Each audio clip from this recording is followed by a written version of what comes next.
All right, let's get started here.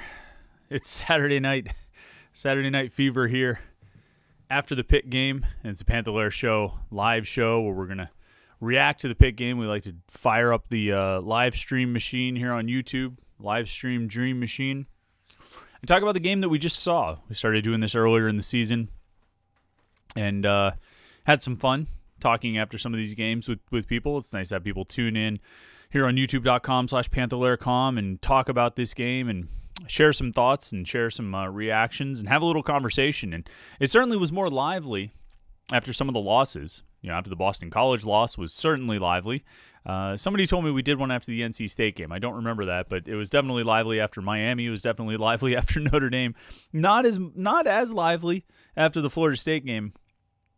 We'll see what tonight brings. And I'm sitting here, it's 10 o'clock on Saturday night. The Pitt game has been over for, I don't know, a few hours now. A little less than 3 hours, I guess. That game probably went till about 7:30, whatever it was. And I'm sitting here a few hours after the game, and I'm still surprised. Almost borderline shocked. And I know I'm not the only one. I know I've communicated with different people, people who are Pitt fans, or people who are connected to the program, and just generally, there's a feeling of surprise. Because this game here on Saturday, this Virginia Tech game at Heinz Field, had all the makings of a game that could just go horribly wrong. Horribly wrong. And I'm going to be honest, be completely transparent here on the Panther-Lair live reaction show. I'm not even going to lie. As I walked into Heinz Field this afternoon around 2 o'clock or so, I expected those things to go horribly wrong. I thought this was going to be, if not a disaster, I thought it was going to be ugly. I said it to somebody. I ran into some people I knew before the game in the parking lot. And I was like, this might get ugly. Because at that point, walking into the game, before the game, we knew people were going to be out. We knew players were going to miss this game. We knew starters were going to miss this game. We knew that Pitt was going to be without some key guys going into this Virginia Tech game due to COVID protocols. The protocols that got last Saturday's game against Georgia Tech postponed to December. And I said this on the Tuesday night live show, that the protocols that got or the issues that got that Georgia Tech game postponed didn't just magically go away because that game was postponed. Those issues were still dogging this program and this team throughout the week. And as a matter of fact, I don't even think the Pitt coaches knew for sure what was going to happen this weekend. They didn't know who was going to be available. They didn't know which players were going to be ready to go. And they probably didn't really know if there was going to be a game. I think when we talked to, when Pat Narduzzi talked to the media on Thursday, somebody asked him about, or how confident are you're going to have a game, something like that. And he said, say your prayers. I think even by Thursday, Narduzzi wasn't 100% sure if that game was actually going to happen. And so we knew that some key guys were going to be out. And we had heard some names: Jordan Addison, Brandon Hill, Servassier Dennis, multiple starters on the offensive line going to miss the game. We heard these names. We heard them sort of late in the week. Certainly heard them on Saturday. There was a lot of chatter on the Panther-Lair.com message boards about the guys who were going to be out. And so I got out of my car at Heinz Field in the parking lot. And I'm walking across the parking lot, and I talked to a couple people. I ran into a few people I knew. We touched elbows and stayed 6 feet apart from each other and wore our masks. But it was almost a consensus of, this is going to be a mess. And this could get ugly. This could get really ugly. And you know what? It did get ugly, but not nearly in the way that I thought it was going to. I thought it was going to get ugly for Pitt. I thought it had all the makings of a game that was just going to be an abject disaster. I mean, look, they went down to Blacksburg last year and played so poorly that they got blown out 28-0, even though their defense gave up less than 300 yards of total offense. It was a rainstorm. It was an ugly, miserable day, and they played miserably, and they got beat up because of it. They lost, and looked bad doing it. And so I get out of my car at Heinz Field today, and it's raining out, and you've got, I'm hearing more than a dozen guys are going to be out. A bunch of starters are going to be out. I'm thinking this is going to get ugly. And it did. for Virginia Tech as Pitt goes out and wins 47-14. An outcome that I'm gonna spend a lot of time thinking about this and trying to figure this one out, because I did not see this coming. I feel like if I could have laid out 100 possible outcomes for this game in front of you, yesterday or this morning, or after you heard that there were going to be a bunch of players out due to COVID, I feel like I could have laid out 100 outcomes, and the mention of Pitt winning by 30-plus points was probably one you would have scoffed at, and rightfully so. I would have scoffed at it too. I didn't think this was going to happen, and there are a lot of things about this game that are surprising to me. I thought that Pitt was going to need to count on some guys that to this point in the season they haven't counted on all that much. That happened. I thought that there were probably going to be some guys who would step up and fill in for some players who weren't going to be available and have to play at a high level in order to help this team win. And that happened. I thought there were going to be guys who would be called and thrust into starting positions with little to no experience, and that those guys were going to struggle. That didn't happen. And there's so many spots where you had players step in. There's so many spots where you had guys called upon to play more snaps and have a bigger role than they've had at any point in their Pitt careers, not just this season, not just in the last few games, but in the course of their careers. You look at those three starters on the offensive line, who were the replacements, with Matt Gonsalves and Blake Zabovich and Carson Van Lin. I mean, Zabovich wore 84 in the Miami game. And lined up as an extra tight end, and that was about the bulk of his experience outside of special teams. Carson Van Lin most of his experience has come lining up at tight end. Matt Gonsalves played guard all season until this week when he started practicing at tackle and center because he was the emergency center. He was actually the backup center in this game. Those guys were up to the task. And it's pretty remarkable. And I guess the big thing that I really come away from this game thinking is, I said that this game had all the makings of a game that could go horribly awry. You know what I mean? It had all the ingredients for it. And not the least of that, not the least of those ingredients is the fact that this team came into this game at 4-4. They've lost really anything to play for aside from pride. They're not going to get into the ACC championship game. They're not going to have a chance to compete for those goals that they realistically had before the season, the goals that were lost when they couldn't beat Boston College and couldn't beat NC State. They've got a game canceled. They've got a bunch of guys out. I would not have been surprised in the least, and this is not a reflection on the character of the players, but I would not have been surprised in the least if they came out and had a little bit less than full effort for this game. Would you have been surprised by that? I would not have been shocked. And to some extent, I might not have been able to blame them. I mean, it's hard to manufacture that kind of energy and that kind of heart and that kind of focus and that kind of effort when you really don't have anything going, when you really don't have anything to play for. Once the list came out of guys who were going to be missing and the starters who weren't going to play today, people were saying, well, this will be kind of like a spring game then. I guess that's what this is. And I don't think you would have faulted the players or been surprised if the players took that kind of approach to this game of not really being all that into it. But to their immense credit, and to the credit of the coaches, that didn't happen. As a matter of fact, they came out and played quite possibly the best game of the season. I mean, I think you would put this performance, obviously the competition would be the Florida State game 2 weeks ago, but I think Virginia Tech is a little better than Florida State. They're not great, and we're not going to sit and, we're not going to crown Virginia Tech. They're not a good team. They've got flaws, significant flaws, but this Pitt team has significant flaws. And Pitt looked much, much better on this day. These were two 4-4 teams. These teams both came into this game at 4-4. And, they had some common opponents. They had both lost to Miami. And then Pitt lost to Boston College and NC State, whereas Virginia Tech beat Boston College and NC State. And so in terms of common opponents, if you're going to make a comparison there, the advantage goes to the Hokies. And yet in this game, is there any doubt who was the better team here on Saturday? I mean, the final score tells the story. And the final score wasn't misleading. Pitt goes for 500 yards of total offense. Kenny Pickett plays in a really, really sharp game. A terrible interception. I'll say this about Kenny Pickett. I'm trying to stay broad here before we get into some of the specifics of players and positions and things like that. But I'll say this about Kenny Pickett. He didn't start off well in this game. He didn't look good to start off this game. He was floating his passes. The interception was a terrible throw. I don't even know what miscommunication could explain that.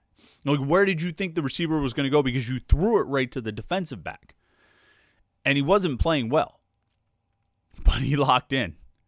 And he looked really sharp once he settled in. I mean, just making some outstanding plays.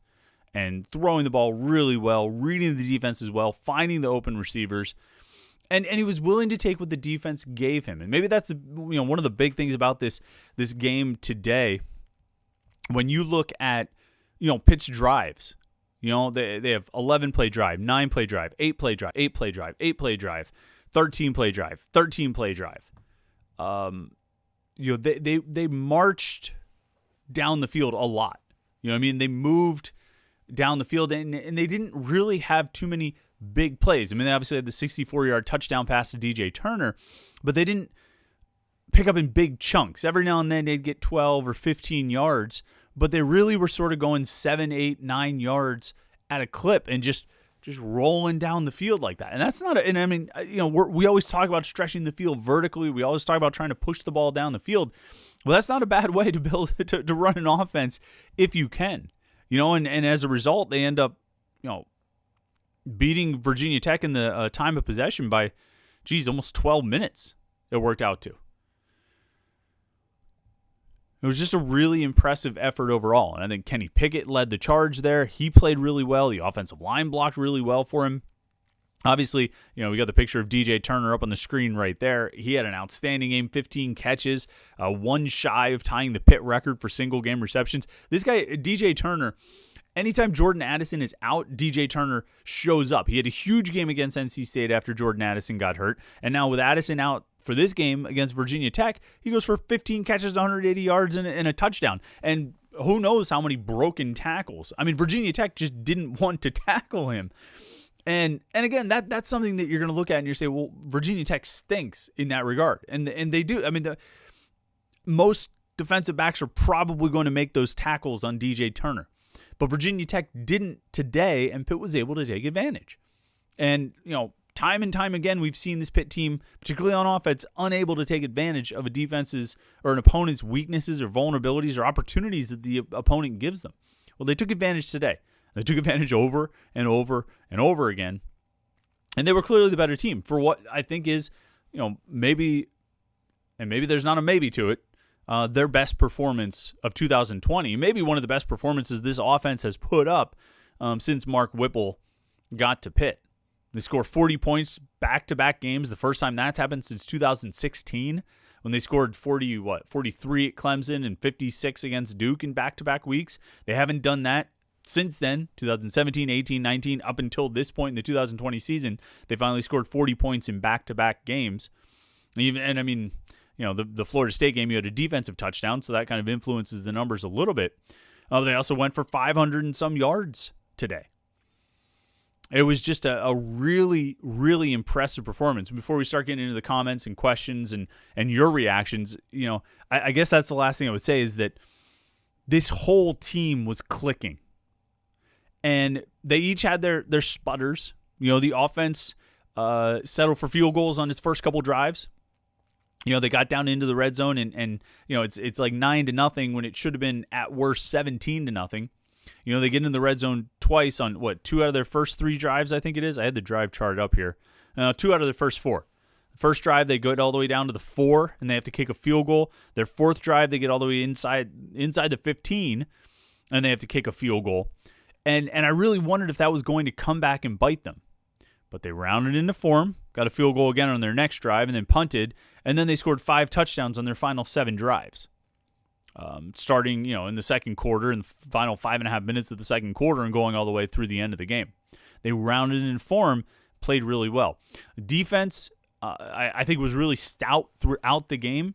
But every now and then, some of the cracks would show, and Virginia Tech was able to get down the field, and Virginia Tech ends up with 156 rushing yards. They made a few plays in the passing game, but the defense really stood up when Virginia Tech got close. And they were able to turn them away a few times, turnover on downs. When was the downs drive?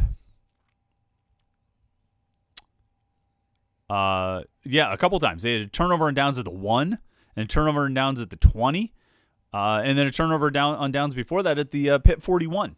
So 3 times Virginia Tech tried to go for it on 4th down, and Pitt was able to stall them. And, overall, and they had also, Virginia Tech got close to the 20, and Pitt forced them to kick a field goal.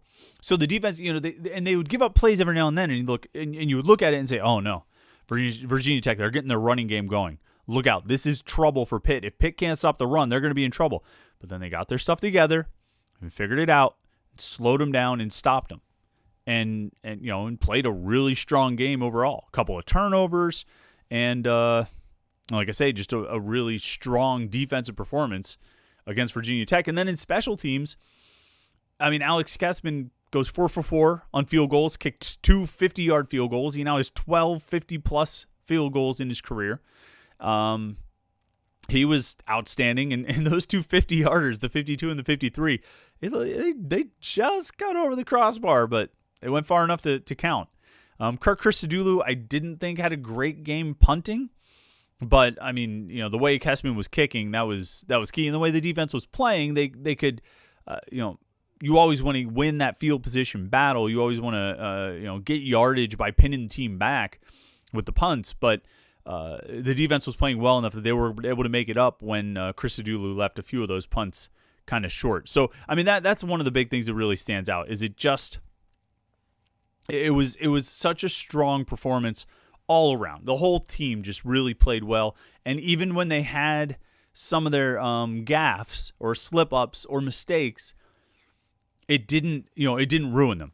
They came back. They came back even stronger and played at a really, really high level. So, I didn't see it coming. I'm surprised by it. I'm a little shocked by it, and I didn't even open my beer yet. So before we get to the comments, what are you guys drinking? You got your beers out here tonight? I got the Arcs Hazy IPA. I think I talked about them before. Gluten-free brewery in Emsworth. Outstanding. So good. And this Hazy IPA is great. When I found out I needed to go to a gluten-free diet, I was very disappointed because I thought my days of drinking good IPAs were over. But Arcs has this cover, or Arcs, however it's pronounced. I apologize to them. All right, let's see what we got here. S. Mac has got the definition of swagger: walk or behave in a very confident and typically arrogant or aggressive way. Pitt had it. And I'll tell you one thing about that, S. Mac. When you're talking about this Pitt team having swagger, and I actually asked Pat Narduzzi about this after the game, about the confidence level of this team, because, look, they're going into the week. They don't know who they're going to have available. Those guys know who's tested positive. It's a team. They're close. You know what I mean? They always say they're brothers. They're close to each other. They know who's tested positive. They know who's out for the contact tracing. They know the guys that are no longer in the facility this week. So they knew they weren't going to have Jordan Addison. They knew they weren't going to have Servassier Dennis. They knew they weren't going to have Brandon Hill. They knew they weren't going to have Gabe Hoy and Carter Warren and Jake Cradle. And they knew they weren't going to have Jared Wayne. And they knew they weren't going to have Nick Patty. And they knew they weren't going to have Owen Drexel. You go down this list of like more than a dozen guys. These players knew they weren't going to have those guys. And this was something I wondered about too, that like as they went through the week, where was the confidence level of this team? Were they sitting back and saying, we're in big trouble? We don't have Jordan Addison. We don't have Servassier Dennis. We don't have our leading tackler, our leading receiver. We don't have 3 starting O-linemen. We can't block with the starting O-linemen that we have. We're going to miss 3 of those guys? Were they sitting back and I wondered about that. I wondered about the players' confidence. But they weren't. They walked out there and expected to win, even without some of their key contributors. They walked out there and believed they were going to win. And, mad props to them for that. Seriously, like, really. A lot of credit for that. Because I don't know about you, and I'm getting sidetracked. I didn't want to go down this road too far on the Tuesday night podcast. My business operates at Panther-Lair.com. It relies on interest in Pitt sports. We need people to be interested, because if they're not interested, then they're not reading the website, right? They're not subscribing. But Tuesday night into Wednesday, and as this week progressed and more things started adding up, I got to be honest, I started feeling a little checked out on the season. They're 4-4. They don't have anything to play for. This game, I mean, it doesn't mean anything. They're going to be missing a bunch of guys. The pandemic is raging. I mean, I can't say checked out, because this is my job. I continue writing about them. I continue producing content and interacting on the message boards and doing all these things. But like a little bit, and you might have been there too. But mega credit goes to the players. They did not suffer from that. They are better than us. And they were able to maintain their focus and their energy. And it was clear from the way they came out. They were prepared. They were ready to go. When we talked to DJ Turner after the game, and we talked to him about the yards after the catch and breaking tackles, he said that they saw those things. They saw that those vulnerabilities existed in Virginia Tech's defense, that they should be able to make some of those plays. The Virginia Tech left opportunities for other teams to go out and make plays on offense. And so they were looking for those opportunities as well. And by God, they found them. And by God, they took advantage of them. And by God, they made their plays. So, good on them, and good for the, good for the coaches to, keep the players motivated for it. I think a lot of praise, a lot of credit goes around after a game like this in the circumstances like this. And I do think it's important. We'll get right back to the comments and questions here. I do think it's important to keep the context of the circumstances in mind. If this was a regular year, a different year, and Pitt was 4-4 and they beat another 4-4 team, and it really didn't have any impact on anything, we wouldn't be sitting here, celebrating it. And we're not necessarily celebrating it, but I don't think there'd be as much praise and credit as what we're giving right now. These circumstances, the situation of this game, the context of this game, makes it, I think, more of an accomplishment than it would be or would have been in other years. All right, TRR says, what a win. Please tell me a couple of the seniors who were honored pull 180 and come back. I mean, I think they're excited about this game. I think they were excited to get the win. I think they were pumped up. I don't think there's any question about it. I don't think they're going to change their minds and decide to skip the NFL next year just because they beat up on Virginia Tech. Maybe if they go out and do it to Clemson next week, maybe. But even then, no, they're not. I think the guys who've decided they do want to go, particularly those 10 who were honored at Senior Day today, I don't think they're changing their minds. I think those guys have pretty much committed to looking forward to the future and moving on to the next level and trying to, get paid to play football, which is not an ignoble goal, I guess. PitFan234, should the players who are out with COVID be back next week? I would think so. Each situation is sort of unique. I mean, guys are quarantining, guys are isolating, guys were symptomatic, or guys were just in contact tracing. I would expect that a decent number of those guys come back. I don't think all 16, I believe, will be available for the Clemson game, but a decent number should be. I would think Jordan Addison should be back. He would be the first one that I would say is almost a lock to be back for next week. The other guys, we don't know the exact timelines. Obviously, some of these guys had an issue a week ago, and that's why the Georgia Tech game got postponed. Some of them may have been a little bit more recent in development, and some of them are in sort of this 2-week period of contact tracing quarantine. So it's hard, without knowing each individual situation, it's hard to say how many guys they should have back for next week. I think Jordan Addison will be back. He's the only one I'm really sort of confident about because he was on the sidelines today, which tells me he is out of isolation, out of quarantine, but might have just come out of it, this morning or something, or yesterday. Brock Madonic, I liked what I saw from Jalen Barden, DJ Turner on the offensive side, both stepped up, and then Eric Hallett and Brandon George on the defensive side, all around good game, including the run game. Yeah, Pitt actually ran the ball decent today.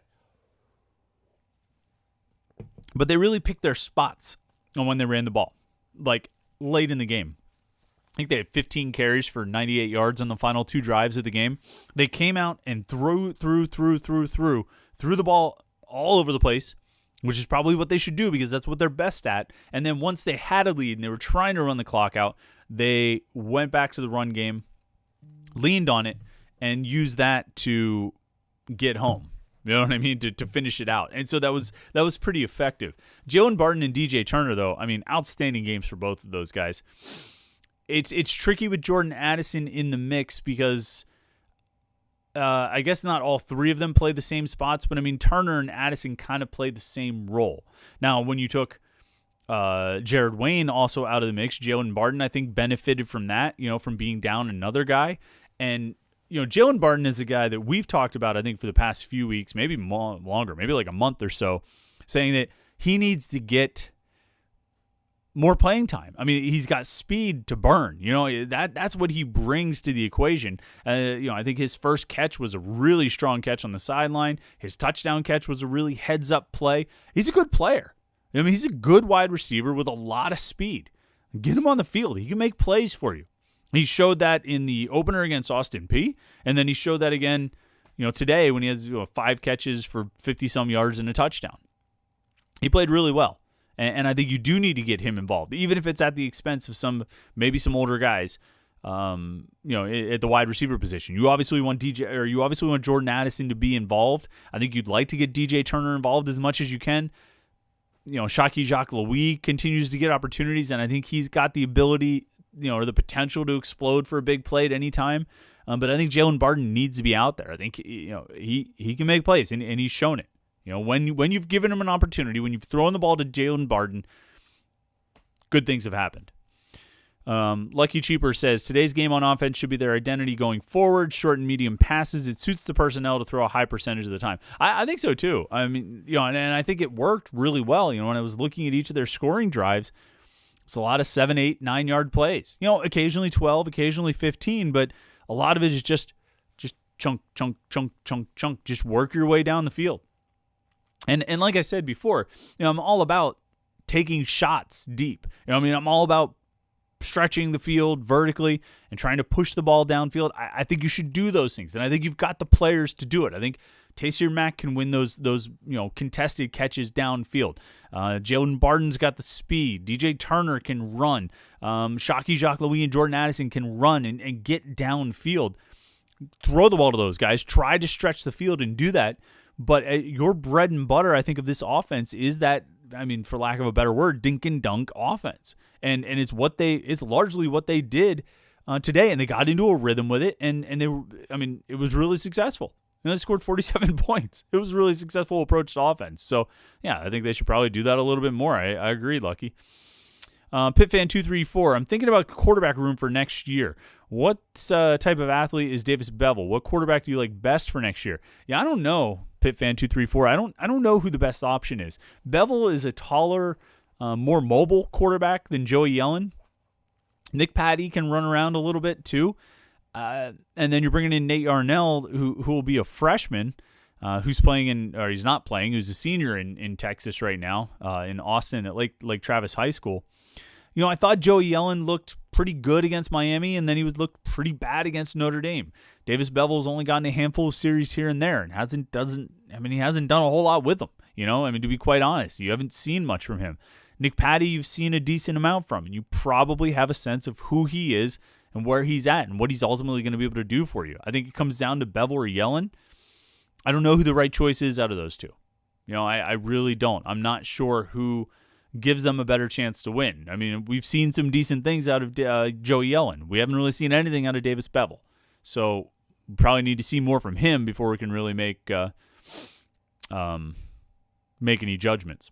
Steve Kramer says, I've watched a good bit of Virginia Tech this season. I haven't been impressed by them. I'm glad Pitt came out and made a statement. Yeah, I don't think Virginia Tech is anything good. I think they're average at best. They were 4-4. Like Pitt. They're nothing to write home about. They were ranked for some reason. This is what happens with Virginia Tech. I have this theory that the reason Virginia Tech always ends up ranked is because Jerry DiPaolo from the Trib likes to write VPI as their name, Virginia Polytechnic Institute, instead of Virginia Tech. And so he likes to write VPI so much that he always ranks Virginia Tech. And then the rest of us are like, how the hell did Virginia Tech get ranked again? What's going on here? And it turns out it's just because Jerry likes to rank them because he likes to write VPI. That's my theory.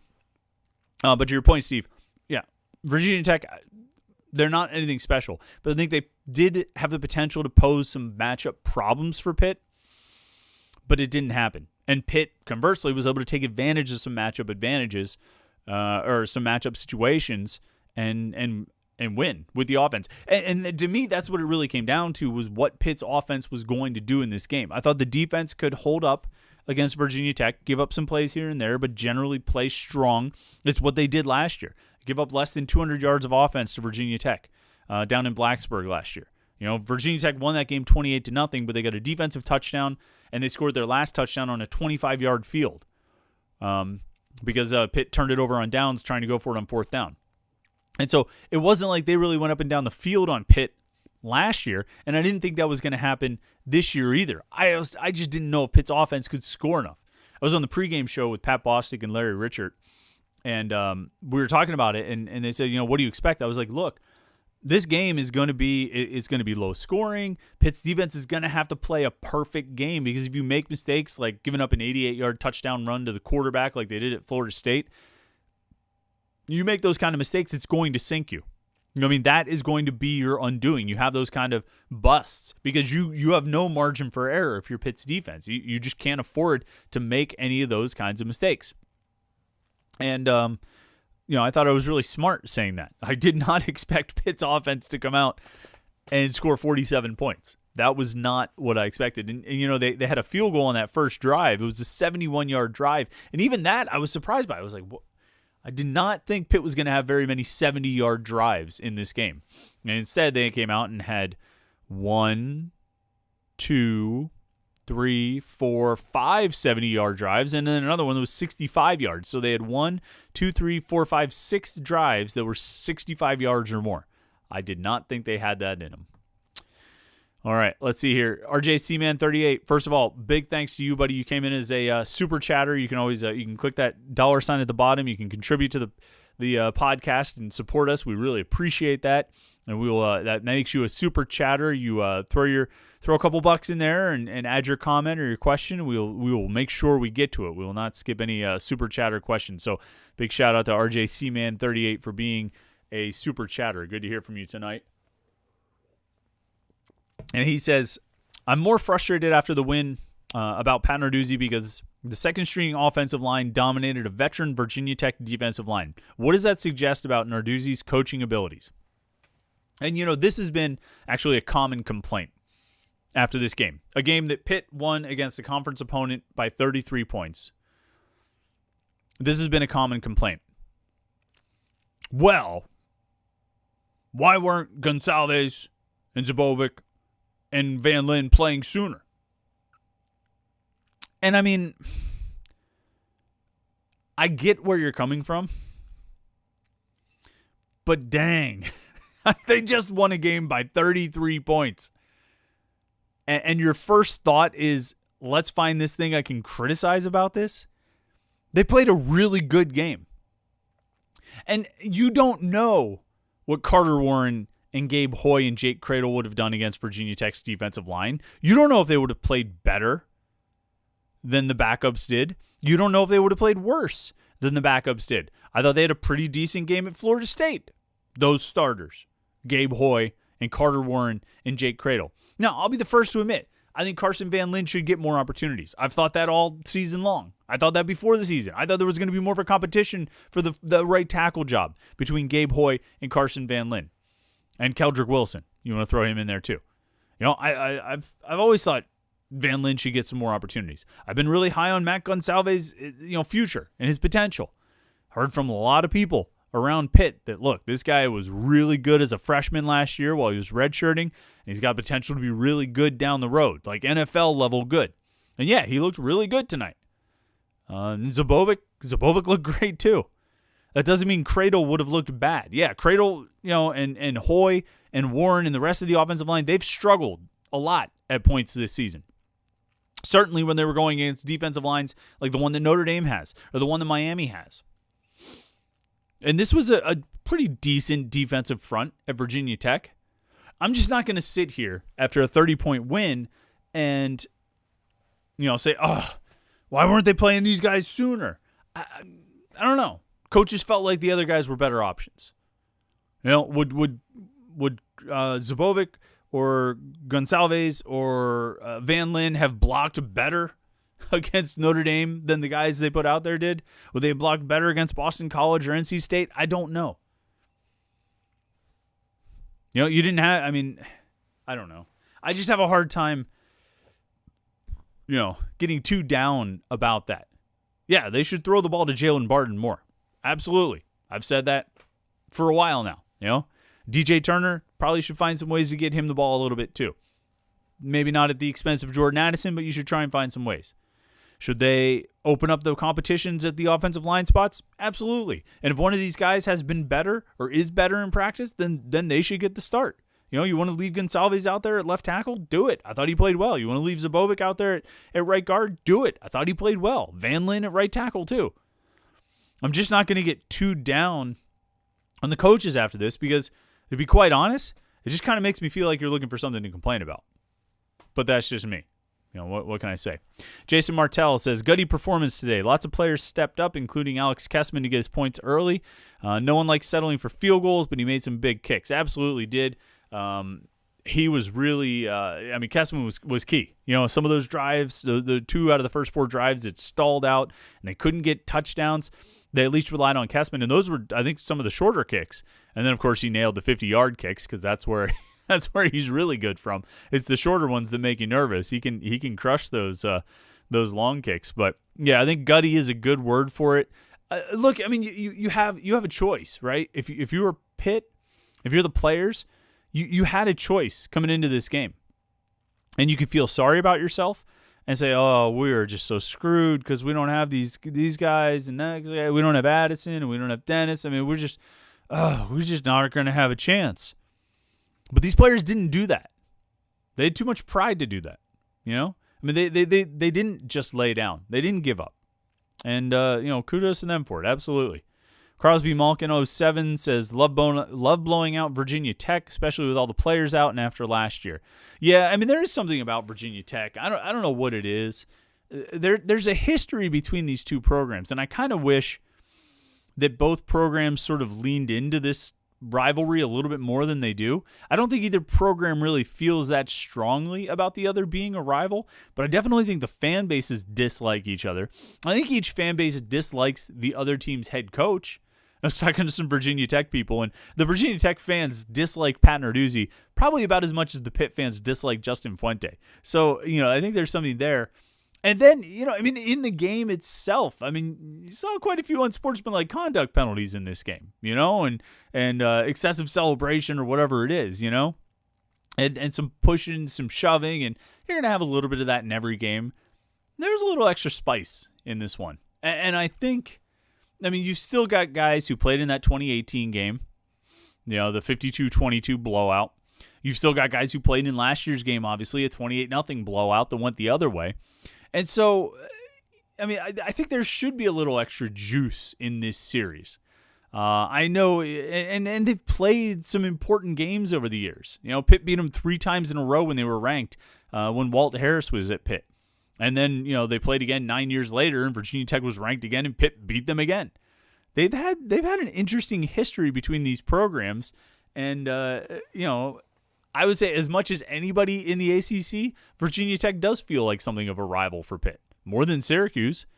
And even though they've played Syracuse a lot more, this was only the 20th time Pitt and Virginia Tech have ever played. Kind of surprised about that. Matt Mathias says, I really like some of our young talent. Absolutely. I'm with you 100% there, Matt.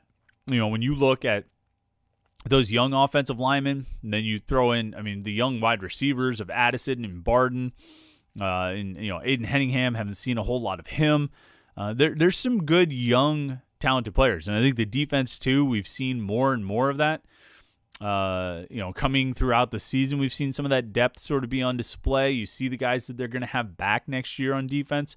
There is some good young depth on this team. I think there's some young talent on this team, like you said. And, it's good to see, and it's encouraging for potentially the rest of the final couple of games of this season, but also for 2021 as well.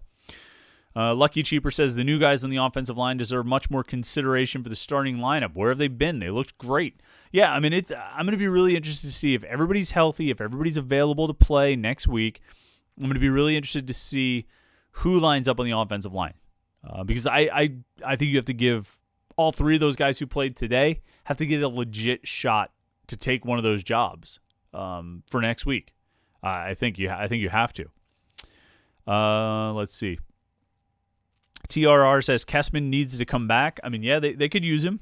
They've got some young kickers on this team, the young scholarship kicker and Ben Sauls. So they've got presumably the kicker of the future. But, is he going to make 50-yarders the way Kessman does? I don't know. Maybe he'll be more consistent overall, but I don't know. Crosby Malkin 07, DJ Turner needs to come back too, but if he doesn't, Barden was great, and Addison obviously has a bright future. Yeah, I mean, I think DJ Turner's one of those guys you would like to have back. I mean, there's some guys that, obviously you would want to have Rashad Weaver and Patrick Jones come back. You would obviously want to have Kenny Pickett and Jimmy Morrissey come back. But there are other guys who maybe are less of a no-brainer to leave. Like, obviously, Jones and Weaver are going to go. Obviously, Pickett and Morrissey were going to go. I mean, those aren't too much of a surprise. But there are some other guys like Phil Campbell, or a Bryce Hargrove, or a DJ Turner that you say, maybe, or Jason Pinnock, really.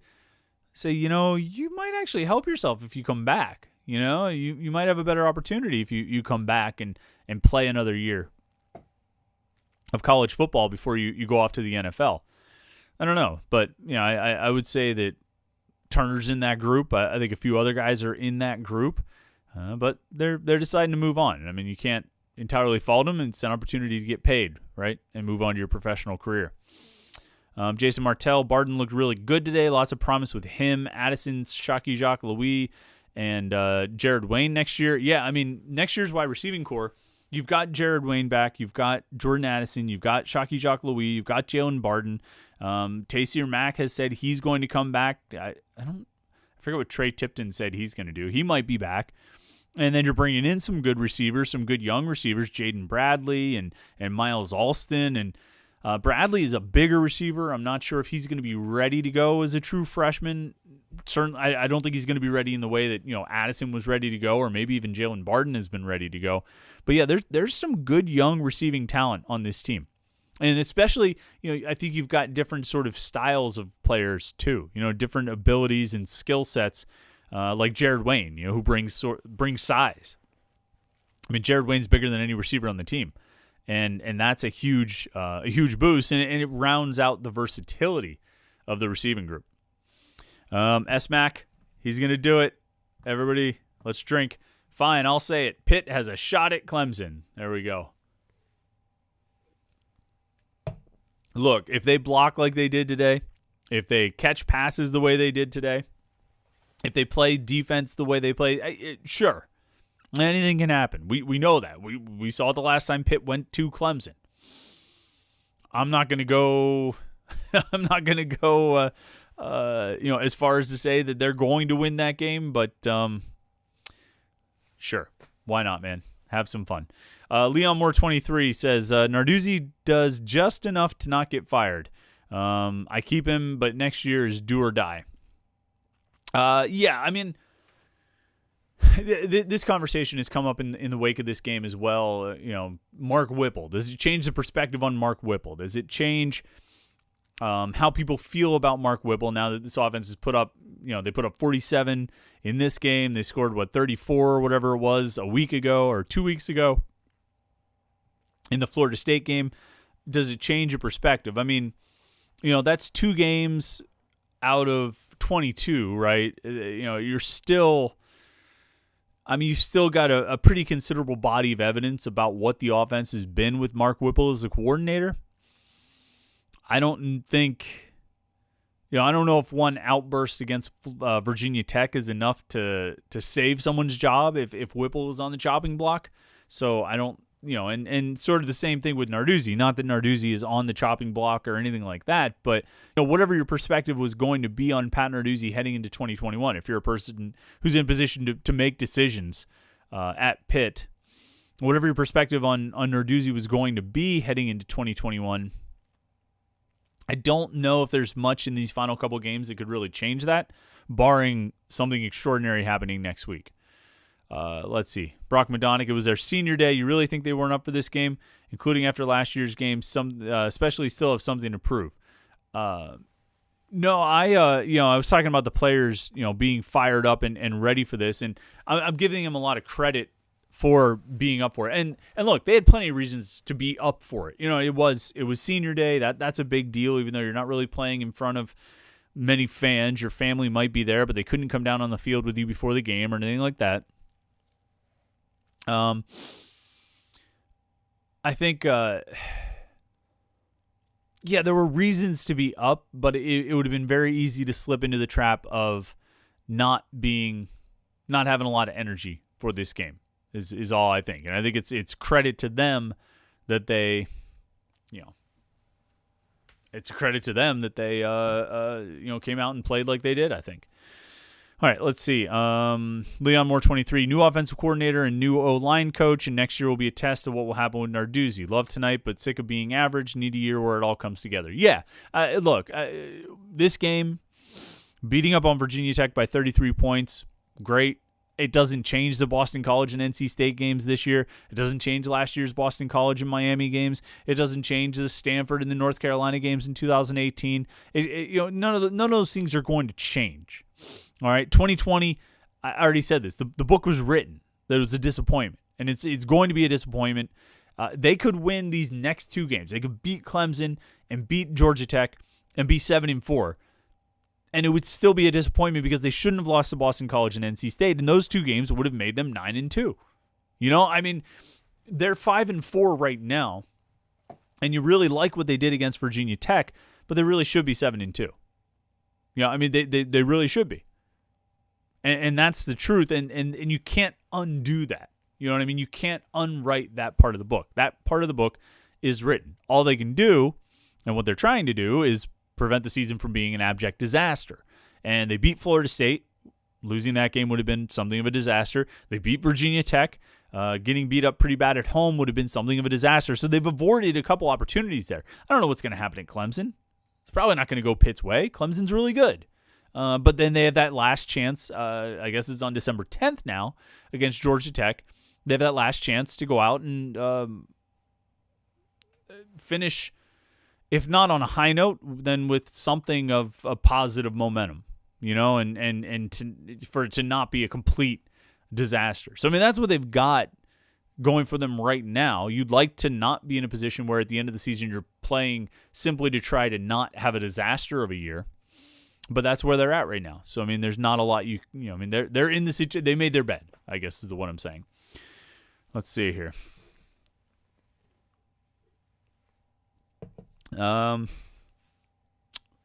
Scroll down through the comments.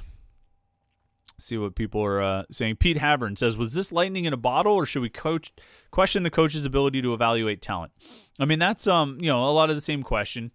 That we've been talking about. And, I don't know. Maybe. Maybe they were forced to play Gonsalves and Zubovic and Van Lin. They were forced to play those guys when they otherwise wouldn't have done so.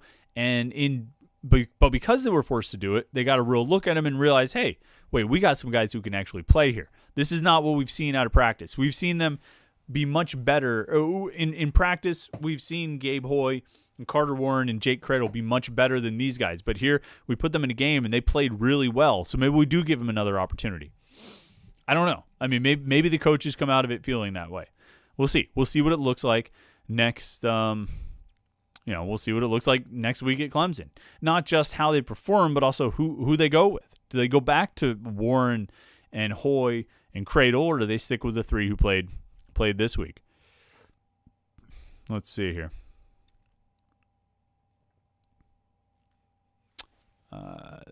Scrolling down. You guys are having a conversation in the comments. I feel like I'm just watching the comments here.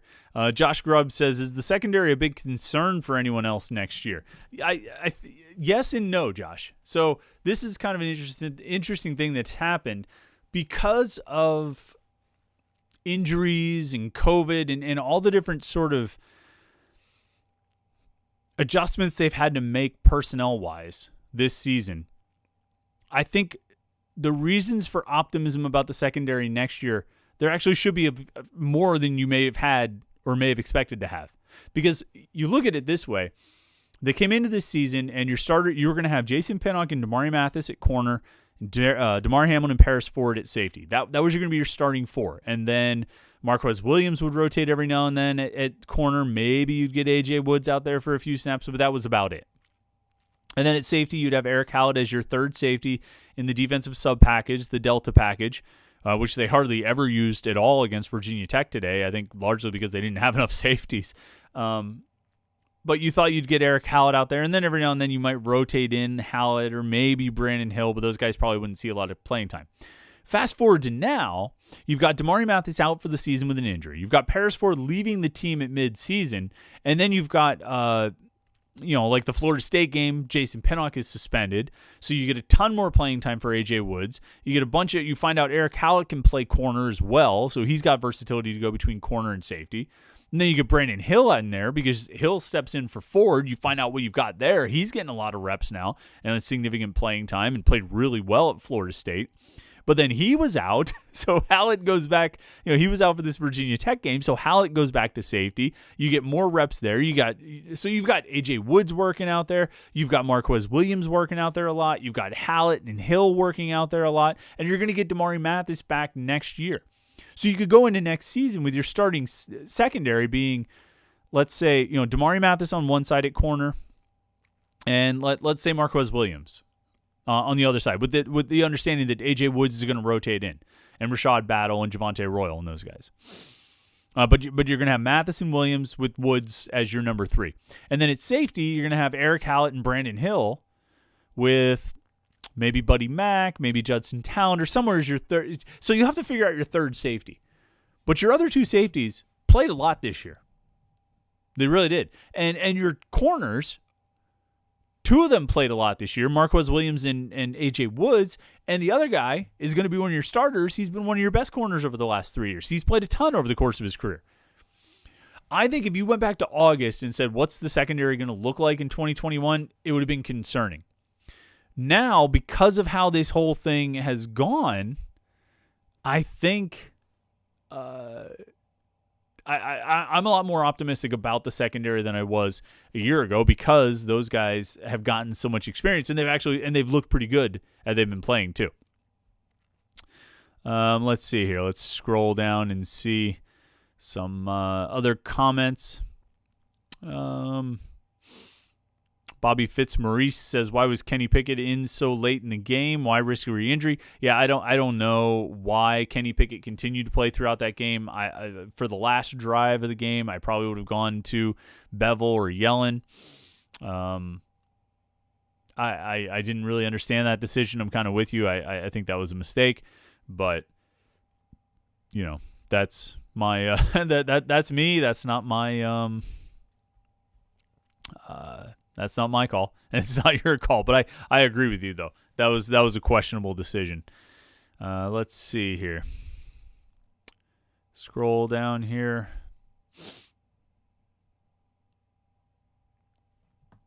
I think we got a Virginia Tech fan chiming in on the comments. Bunch of turkeys is what someone else says.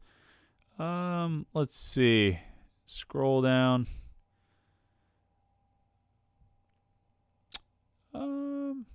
That's about it. Most people just sort of celebrating the win, talking about how much they enjoyed it and having a little debate about this or that in the comments. But I do enjoy doing these post-game shows. I'm glad you guys all show up for it. I think it's a lot of fun to get together and talk about it. And, of course, if you listen to the podcast later, say you're listening to this on Sunday or Monday or something like that, come check it out. Come hang out on a Saturday night and after the game and get a beer and get in the comments section and have a little conversation about what's going on with the team, what happened in the game. I don't think we have a start time for Clemson yet. I believe that was a 6-day hold, so I think we'll find that out on Sunday probably when that game's going to kick off. But if it's a noon kickoff, we'll usually do one of these shows around 5 or 6, maybe earlier, probably around 5 or so, maybe 4, depending on how quickly the game ends. If it's a 4 o'clock kickoff, we'll do it like this around 10. Or maybe 9 or so. If it's a 7 o'clock kickoff, that's going to be pretty late. But hey, get a beer and we sit around and talk about the game, right? So it's good time. So thanks everybody for showing up tonight. I really appreciate it. Make sure you come out on Tuesday night. 8:30, we go our weekly live stream podcast. We'll talk about this game, some further reflections on the win over Virginia Tech, and then looking ahead to the Clemson game, and also getting ready for some basketball stuff because the basketball team gets started on Wednesday night. So we'll have plenty to talk about there. So 8:30 right here on youtube.com/Panther-Lair.com. You can come and check us out there and for the live stream. And then, of course, stay tuned to the website, Panther-Lair.com, Pittsburgh.rivals.com. It's the most comprehensive source, Pitt sports news on the internet. Football, basketball, recruiting. Got a ton of coverage from Pitt's win over Virginia Tech, so go check that out. Go to the message boards and interact with other Pitt fans. Talk to other Pitt fans about the game, your thoughts and concerns and questions and anger and arguments and all those fun things that we like to do on message boards. So go check that out, Panther-Lair.com, Pittsburgh.rivals.com. And then, stay tuned to that throughout the week and get ready for Pitt Clemson, the regular season finale, at least until the makeup game against Georgia Tech. So hope you had a great day on Saturday. Hope you enjoyed the game. Hope you have a great rest of the weekend and a great week. We'll talk to you on Tuesday night. Thanks, everybody, for tuning in. Thanks, everybody, for listening, hanging out. And, have a great week. We'll talk to you on Tuesday night for the next Panther-Lair show.